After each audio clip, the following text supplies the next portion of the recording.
This is Checkpoint. It's time now for our big interview. At the onset, when he said things, going south, overreach, that would have been the time to change tack. But he went on for so many cases. Nobody has raised those questions before. And really, if we had any sinister motive whatsoever, then I would have been even more careful in when and how I was going to withdraw them. And actually, the decision to withdraw was made even before the elections itself. My name is Sophia Wanuna, a journalist. I work at the Standard Group as the Deputy Editor of Broadcast. I'm also an anchor, a reporter, of course, all that is part of journalism. We had communicated with the office of the DCI to ask them to avail the evidence that was required for us to be able to make full disclosures in court and also to be able to prove our point. When we realized that this was not forthcoming, then we had no other alternative but to withdraw the cases. He was always complaining. He was always back and forth, we've not gotten this, but at the minute the DCI started, not keeping their word, then you cut off and just operate to that parameter of your office. But that thing was going on and on. What I'm hearing you say is that ODPP moved to court before you had satisfied yourself, you had sufficient evidence to prosecute. Sophia, I think you know very well in the last 3 years what transpired between my office and that of the DCI. And the main bone of contention was the issue of the decision to charge. We were pushed. By whom? By the DCI himself, through the media. To the extent that individuals were trying to say that we did not want to make the decision to charge because we were compromised, or some of us were sympathetic to certain. However, when we looked at the evidence, we felt that there was sufficient evidence to charge, and we made that decision to charge.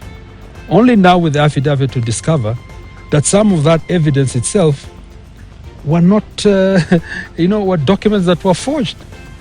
No wonder the Supreme Court itself pronounced that they had hot air, forged documents. So can you trust any of these cases? That's the thing. That's the thing, and that's what I was asking. Will there be now a widespread review? Because if there's a person who's not as connected, as powerful, but they feel in their matter there was also some fixing, some interference, and they wanted to review. So to those people who feel that way, and they don't have the kind of access some of these folks would have to come and of course, conference this or the other. Corruption cases that came from the DCI, documents were flying all over. And right now, we can't even depend. And we are going to review all cases that have been brought from the DCI in relation to corruption cases. But you see, on one hand, he said, yes, there will be review. On the other hand, you remember at some point you mentioned there's like over 300,000 cases, and it's not possible to relook. Because if you're going to look at all those, and remember every day the other cases coming. How did it get so bad? How did things... Because in terms of trust and confidence in the criminal justice system, that has been dented. Yes. And we don't know how long it will take for that to be rebuilt. So how do you insulate these institutions?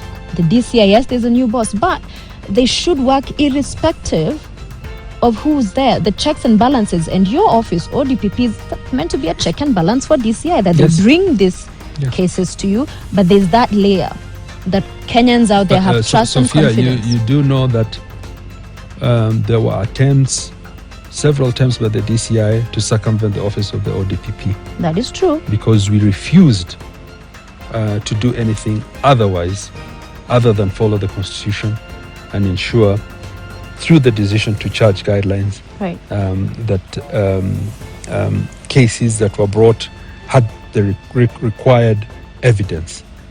And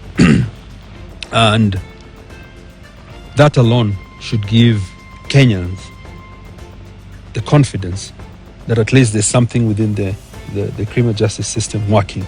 So I don't know how they get themselves out of this fix, but it's really a stinker for the criminal justice system. I mean, it's horrible. Yeah. And it will take some time to really clean that system. A long time. Because yes, you also have, by the way, corruption within the criminal justice system. Whether it's a DCI, as you've seen some of these officers, the issues being raised, even at ODPP. So sometimes these officers will collude. It is a Wanjiko there who has no muscle to fight back or push back.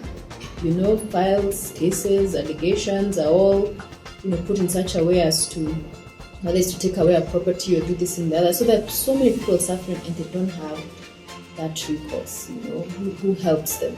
Because they're mighty and powerful for them, they just come and say this is a witch hunt, nini, and the next thing they have their arrest. Even when the magistrate sits and listens to the case in court, you take it on face value and good faith that the judgment he will give is the right one, isn't it?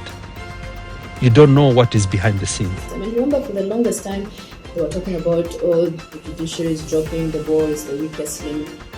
The judiciary set up all these anti-corruption cases. Yeah. They've come along with, they are not perfect still. However, now you saw that mess and swamp become, the issues between DC and DPP for 3-4 years? Then it is safe to say, DPP, that the DP's case is dead in the water as we speak now. If you look at the affidavit, I have no option.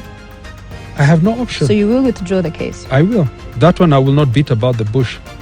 If I have to go by that affidavit, I will withdraw, and I'm not afraid of saying that, and I will stand by my word, and I'm doing it honestly, because there's an affidavit from a very senior police officer saying this. I have to take it seriously, and it's unfortunate, but it is part of the rule of law, and it's part of the Constitution that I must ensure there is no miscarriage of justice, and it doesn't matter who that person is. What does it take for you to face the powerful and might? You interviewed Museveni the other day, asking them some of those tough questions. Some of these guys are no nonsense. For a journalist, what goes through your mind preparing for certain things like these, and what gives you the courage of holding this mighty to account?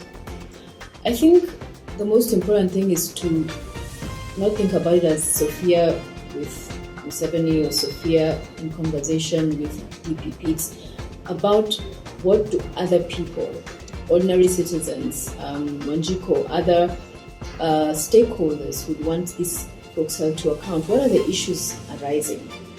And so part of my prep is to, apart from my own reading and stuff, even speak to other people just to get a sense of things I may not even be very well versed with. So doing that prep, but in the moment when you sit with these guys and in that time of the interview, of course we respect office holders, duty bearers, right? But in that moment, I don't allow myself to be cowed by, you're this great person and I have to be careful about. I just need to shoot the questions because I'm shooting to the office holder who's holding that office in trust. So it's not about me or you, it's about you hold this office, this is expected of you, so this has happened, asking you why has this happened, or why isn't this going the way it should. I remember after the Gachagua interview, somebody said, you should realize that he's no longer a politician, he's now the deputy president, ask him questions a certain way. And I'm like, more so now that he's the deputy president, that we must ask the hard questions. It's not about tamper it down, take it down a notch because he's in high office, he's no longer in the campaigns.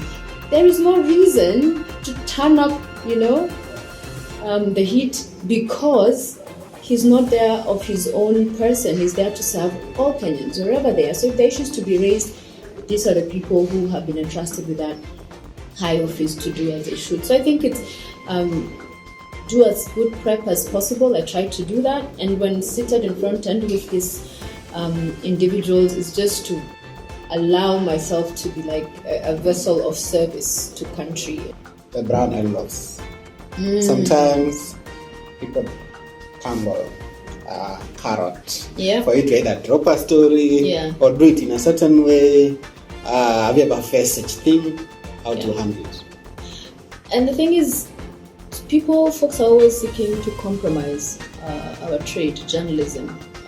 And you get calls, there's this story you guys are running, or there's this thing you're doing, maybe you should stop, or consider a different route. The minute you allow that to be part of how one operates, or even a media house operates, it's the credibility will be completely crushed, because these things can be seen. Folks will be able to see when you're unbiased, when you're balanced, when you are truly giving the story and getting the whole story, as we see on KTN News, and when things are being tweaked for a certain end, and you'll be called out sometimes by the players or the counter players of the ones who are asking you to tell a story in a certain direction. So it really boils down to your credibility. It really boils down to your morals, and that is what one must stay true to, because when the chips are down, that's how you sleep well at night. You know, that no matter what else other folks would say, because sometimes you cover a story best way you know, but still some players will be unhappy. However, your conscience will be clear that I did my job the best way I know how. I ensured all the principles that govern journalism are clear with every interview, with every story, and so not to just allow yourself to be compromised, because the minute you go down that road, it's a slippery slope, and it will crush any iota of credibility going forward.